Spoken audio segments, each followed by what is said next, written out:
Olá a todos! Vamos iniciar agora a segunda parte do nosso projeto chamado Como que? Recursos do Produto Educacional.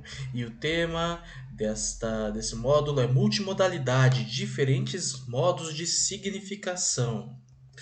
Pois bem, eu vou trazer para vocês aqui uma citação do Pierre Levy, um autor que é muito estudado em questões relacionadas à cultura digital, mais especificamente um conceito que ele chama de cybercultura, né? É impossível separar o humano de seu ambiente material, assim como dos signos e das imagens por meio dos quais ele atribui sentido à vida e ao mundo. Da mesma forma, não podemos separar o mundo material, e menos ainda sua parte artificial, das ideias por meio das quais os objetos técnicos são concebidos e utilizados, nem dos humanos que os inventam, produzem e utilizam. Ou seja, quando estamos falando sobre o ser humano, ou sobre a dimensão humana desses produtos educacionais que estamos elaborando, que vamos elaborar, etc., nós temos que pensar em todo o contexto sociotécnico no qual esses indivíduos eles se inserem e como que esse contexto sociotécnico afeta a capacidade desses indivíduos de interpretar o mundo, de lidar com o mundo, de compreender o mundo, né? Acrescentemos, enfim, que as imagens, as palavras, as construções de linguagem entranham-se nas almas humanas, fornecem meios e razões de viver aos homens e suas instituições, são recicladas por grupos organizados e instrumentalizados, como também por circuitos de comunicação e memórias artificiais.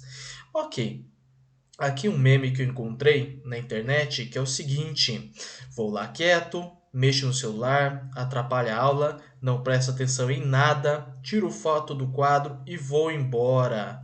Ou seja, nós temos um aluno que ele acha engraçado, ele acha interessante essa experiência que ele tem da aula. A percepção que ele tem da aula é mexer no celular, atrapalhar a aula, tirar foto do quadro. Ou seja, essa aula foi significativa para esse aluno? E qual seria a segunda questão? Como tornar essa aula significativa para o aluno? Vamos então imaginar agora o que constitui uma sala de aula tradicional. Nós temos aqui cadeiras, uma lousa, nós temos o professor, a voz do professor. Na lousa nós temos texto. Às vezes, raramente o professor desenha algum tipo de gráfico, algo assim na lousa.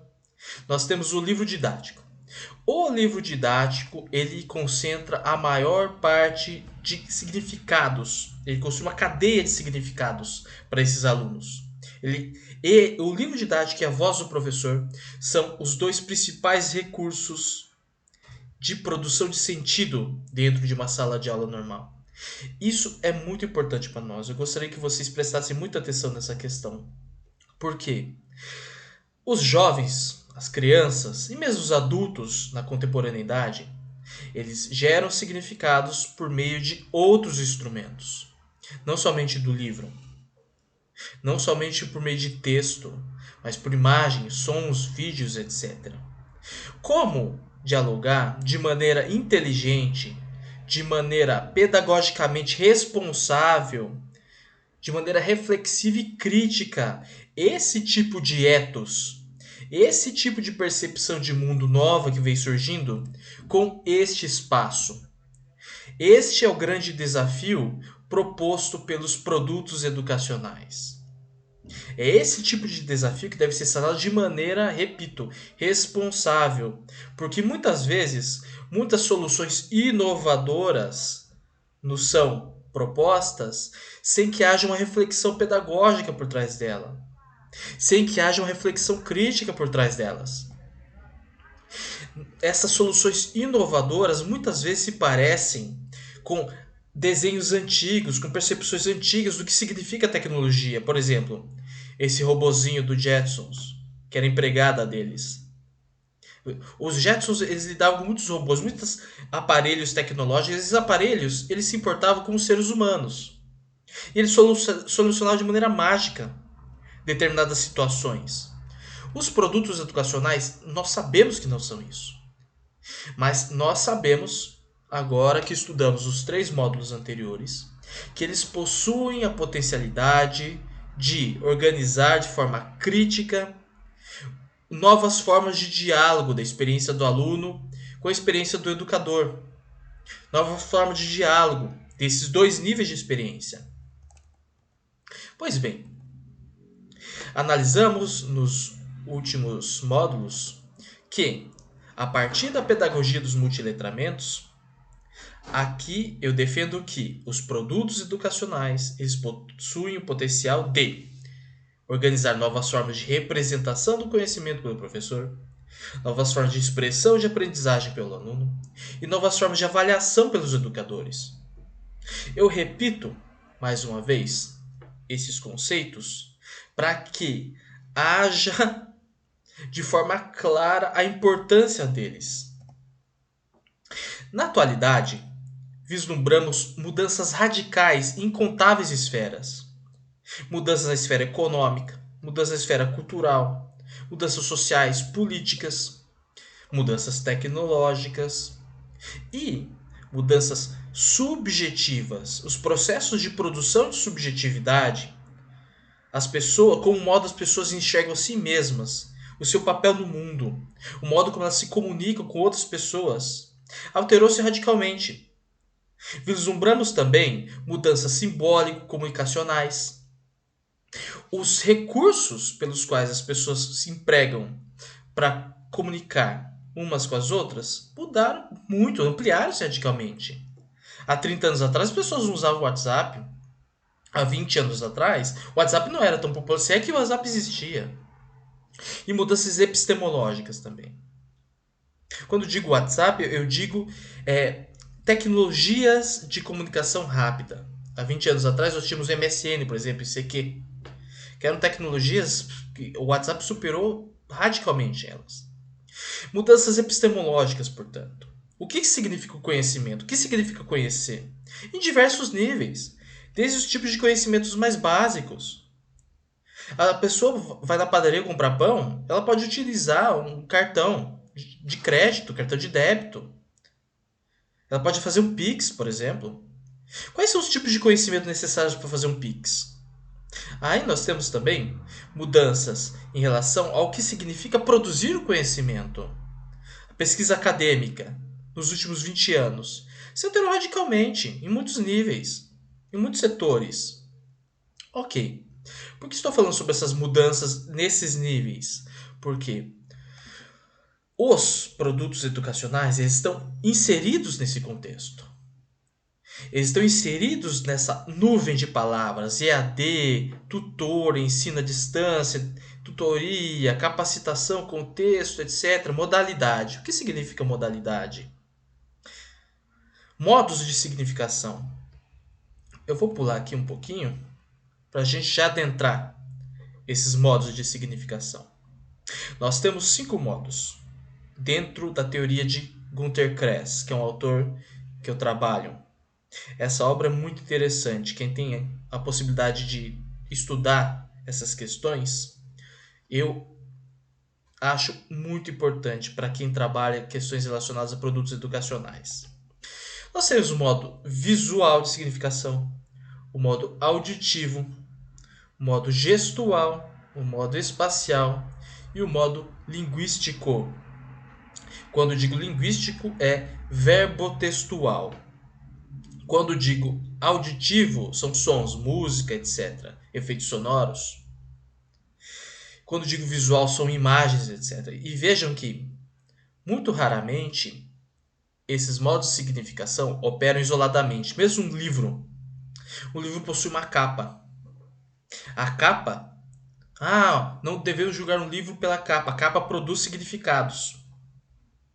Muitas vezes significados muito profundos, principalmente para novos leitores. Principalmente para indivíduos que não tiveram acesso àquele conteúdo daquele livro. Ok. Retornando. Observem esses ícones. Cada ícone desse significa uma plataforma digital. Cada plataforma dessa possui incontáveis combinações de modos semióticos, incontáveis formas de produzir significado. O TikTok, por exemplo, que é uma das plataformas que está sendo exposta ali, o pretinho, segundo ali na fila, na segunda linha. Os jovens, mesmo os adultos, idosos, etc., eles têm acesso a tantas possibilidades de produção de significado. Como que estes processos semióticos podem complementar a sua sala de aula? É essa a questão central. É essa análise que deve ser realizada. A partir de que modos semióticos e de que recursos eu irei construir meu produto educacional? Essa é a questão chave. Pensar em níveis mais fundamentais e não se apropriar diretamente de um tipo de mídia, por exemplo, um livro, porque é mais fácil, e não analisar as possibilidades que um livro na atualidade possui. O que é um livro digital? No que ele se difere de um livro comum? Mesmo um PDF. Um PDF, ele está a um abismo de distância de possibilidades de produção de significado de um livro comum. Os jovens, eles lidam atualmente com um processo de produção de significado em tempo real muito ricos, como por exemplo aqui a plataforma Twitch, que é uma plataforma de jogos digitais. Essa plataforma, centenas de milhares de pessoas simultaneamente jogam videogame. Aqui nós temos um exemplo de tecnologia que muitas vezes é indicada como futuro. Com o futuro dos processos de produção de sentido, com o metaverso. E nós temos efeitos socioculturais que às vezes são considerados patológicos, como Fear of Missing Out, FOMO, que é quando as pessoas não estão na frente de uma tela ou não têm acesso a um aplicativo como o WhatsApp, aplicativo de mensagens, e ela sente falta daquilo. Ela necessita daquele processo de comunicação, porque senão ela começa a trabalhar com processo de ansiedade. Ela fica ansiosa, ela acha que vai ser demitida, ela acha que vai perder amigos. E todas essas questões são muito sérias, porque elas nos indicam, como eu indiquei ali, elas nos indicam novos processos de subjetividade. A Roxane Rojo nos traz aqui a seguinte frase: a lógica interativa ou colaborativa das novas ferramentas, dos multiletramentos, no mínimo dilui e no máximo permite fraturar, subverter, transgredir as relações de poder estabelecidas, em especial as relações de controle unidirecional da comunicação e da informação, da produção cultural, portanto, e da propriedade dos bens culturais e materiais, ideias, textos, discursos, imagens, sonoridades. Não é preciso me alongar sobre a imensa luta que tem sido travada a respeito do não controle da internet e seus textos. Essa esfera, ela é uma esfera muitas vezes caótica. E a sala de aula tradicional é uma esfera de controle, é um espaço de controle. Essa é uma das razões que a Rojo indica ali, das dificuldades desses dois espaços digitais, multifacetados, complexos, da sala de aula, que é um espaço muitas vezes de controle, de disciplina, monológico, onde só o professor tem voz. E é esse um dos grandes desafios que os produtos educacionais tendem a buscar resolver na contemporaneidade. Espero que esse módulo tenha oferecido a vocês material para reflexão sobre os modos de comunicação, os recursos modais que existem na contemporaneidade. Nos próximos módulos, nós iremos aplicar, nós iremos analisar na prática como que esses módulos se organizam por meio de softwares e produtos educacionais. Ok, então. Vamos para a próxima. Muito obrigado. Tchau, tchau.